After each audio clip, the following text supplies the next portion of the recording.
తిరుపతి జిల్లా సత్యవేడు నియోజకవర్గంలోని వరదయ్యపాలెం మండల సింగిల్ విండో చైర్మన్గా ఆనిముత్యం నందకిషోర్ రెడ్డి ఈరోజు ప్రమాణ స్వీకారం చేశారు. ఈ ప్రమాణ స్వీకార మహోత్సవానికి నియోజకవర్గ తెలుగుదేశం పార్టీ ప్రోగ్రాం కోఆర్డినేటర్ ముఖ్య అతిథిగా పాల్గొన్నారు. ముందు వరదయ్యపాలెంలోని చెంగాలమ్మ దేవాలయం నుండి ఆర్ఆర్ కళ్యాణ మండపం వరకు ర్యాలీగా వెళ్లి నాయకులు కార్యకర్తల సమక్షంలో నందకిషోర్ రెడ్డి ప్రమాణ స్వీకారం చేశారు. అలాగే ఇప్పుడు అడిగారు, నేను కూడా రేపల్లవాడి విలేజ్ యాక్చువల్గా ఆ రోడ్డు బాగుంటే నాగలాపురం నుండి 15 నిమిషాలు మా రేపల్లవాడికి రావడానికి ఇప్పుడు దాన్ని సత్యవేడి మీదుగా వచ్చి రావాల్సింది 1 అవర్ 1.5 అవర్ వస్తాను. నేను రీసెంట్గా అన్నగొంటున్నారు నా ముందరే. ఆ రోజు సీఎం గారు వచ్చారు మన గరుడ బ్రహ్మోత్సవం రోజు. నేనే ప్రత్యక్షంగా 3 లెటర్లు తీసుకెళ్ళి సీఎం గారికి ఇస్తే ఏం శంకర్ ఏంటి అన్నారు.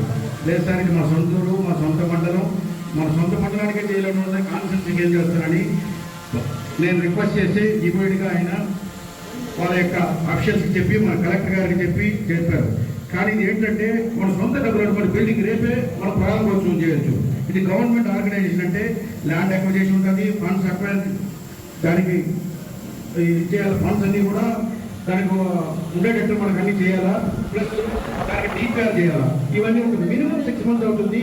నేను వీలైనంత త్వరితగతిగా Nagalapuram to Chinna Panduru via VR Kandriga to మన ఇది విఆర్ కండ్రిగా టు మధ్యలో టీపీ కోట విఆర్ కండ్రిగా దగ్గర ఒక చిన్న బ్రిడ్జ్ ఉంది. అది ఇప్పుడు మనం చూసాం. ఈ బ్రిడ్జ్ ఈ 4ని వీలైనంత త్వరితగతిలో నేను దాన్ని సీఎం గారితో మాట్లాడి మన ఇన్ఛార్జ్ మనిషితో మాట్లాడి నాకు మంచి రిలేషన్ ఉంది ఆర్ఎన్బి మినిస్టర్ గారితో కూడా నేను మాట్లాడి ఇవన్నీ తొందరలో షార్ట్అవుట్ చేస్తాను. సో మరియు మన యొక్క లీడర్లు అందరూ కలిసికట్టుగా ఉండి ఒక తాటిపైకి వచ్చి మన తెలుగుదేశాన్ని ఈ నెక్స్ట్ ఎలక్షన్స్లో కూడా ఇప్పుడు రాబోయే